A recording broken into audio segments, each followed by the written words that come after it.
आत्याचा नवरा परत आलाय. मेवणे मेवणे मेवणे येऊ का? आला का परत जाळक्या? झाले क्या आपल्या नाश्त्या झाल्या क्या असे विचारतात पप्पा. कसला नाश्ता? म्हटलं मेवण्यानी नवीन फ्लॅट घेतलाय, तिथंच करावी चेष्टा. नाश्ता नाश्ता.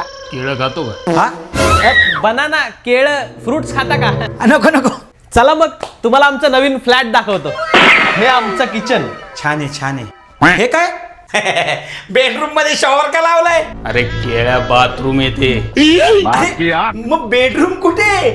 अरे बाप रे, हा बेडरूम आहे की लग्नाचं कार्यालय? एवढं मोठं? आमचं मोठाची.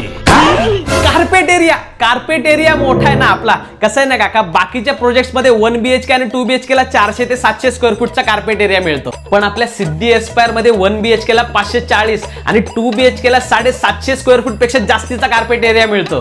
मग महाग असणार. हो नाही हो, सिद्धी एस्पायर मध्ये फक्त 55 लाखापासून फ्लॅट चालू आहेत. हा 25 पेक्षा जास्त अम्युनिटीज आहेत, ज्यामध्ये मंदिर, जिम, पार्टी लाऊंज आणि स्विमिंग पूल सुद्धा आहे. तुमच्या घराच्या मागं नाला. आला नाही तो, ओढा आहे ओढा. घोडा लावू का? म्हणजे घोडा खेळायला चिल्ड्रन्स प्ले एरिया सुद्धा आहे, जिथे लहान मुलं खेळतात. जसं तुमच्या घराच्या मागं कचरा कुंडी आहे आणि तिकडे डुकरं खेळतात. आणि नवले ब्रिज पासून फक्त 200 मीटरच्या अंतरावरती हा प्रोजेक्ट आहे, जिथे स्कूल, कॉलेज, डीमार्ट, हॉस्पिटल सगळं एकदम जवळ आहे. जसं तुमच्या घरापासून देशी दारू आणि मटक्याचा अड्डा जवळ आहे.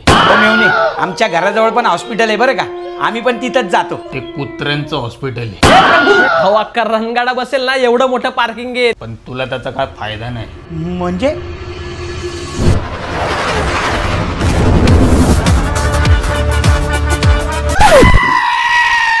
मी येतो, झाला माझा नाश्ता. आता जेवण पण करून जा. नाही राहू दे, नंतर येतो.